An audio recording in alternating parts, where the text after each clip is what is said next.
Hello and welcome to Chargers Talk 4630. I'm your host, Stacy. Please like, share, and subscribe to get more Chargers content. The Chargers are coming off of a bye week where they were embarrassed a couple of weeks ago in a game against Jacksonville, and they had to sit in it for 2 weeks. I think these guys are going to be well coached.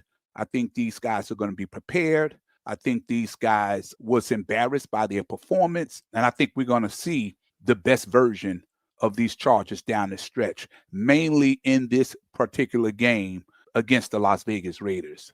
Now, look, I know a lot of people are talking. I know a lot of fans are down right now because of the injuries. But listen, we've got 6 games left in the season. And realistically, we probably need to win at least 4 of those 6 to get into the postseason, right? Because I believe the magic number to get in is 11. And yeah, I get it. It was disappointing to watch the Chargers drop that game against the Jaguars. And they just didn't show up in a game that we thought we were going to see them at their best, considering the history they had with the Jaguars. Then last week, you had to watch the Broncos beat the Chiefs and jump up 2 games in the division. This team is going to fight despite the disadvantages with all the injuries. This team knows exactly what's at stake. There are a lot of guys in that locker room with a lot of pride. And I'm sure they were devastated by the way they got beat in week 11. And they've been sitting in that loss for almost 2 weeks now. Because of that, I think we're about to see the best football from this group. The effort, the grit, and as Harbaugh always says, the want to in these last 6 games, right? Now, with all that said, let me tell you what I believe the difference will be if the Chargers are going to make a playoff push. It's the return of Omarion Hampton. When Harbaugh and Joe Ortiz and Greg Roman built this offense, they envisioned a physical, downhill, smash mouth identity, right? A big, overpowering line with guys like Mekhi Becton size, with Joe Alt, the all-pro Rashawn Slater.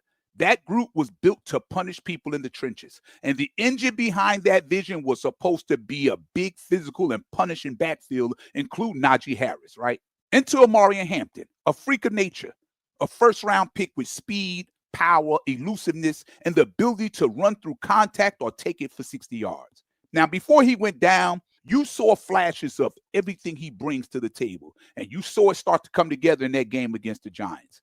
They always say you find out more about yourself in a loss. This man possesses breakaway speed, catching out the backfield, lining up as a receiver, exploding through the A and B gaps, the whole package, right?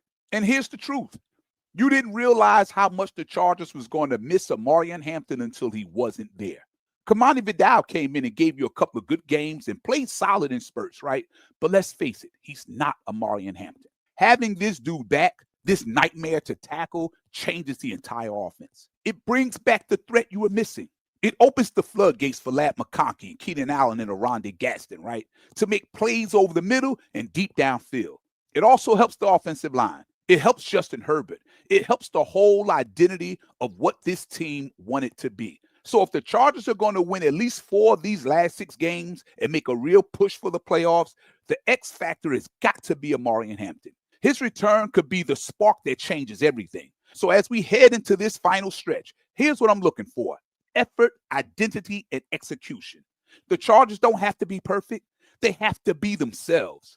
In their wins, they were physical, disciplined, hungry, and now with Omarion Hampton back in the fold, this team finally has the piece that can tilt the field again.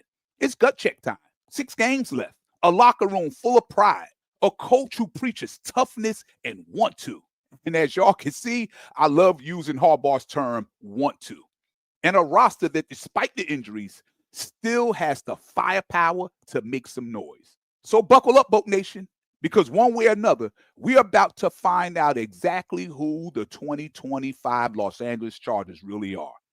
Don't forget to like, share, and subscribe to keep getting this content. And Charger fans, let me end with this. Guess what? It's Raiders week.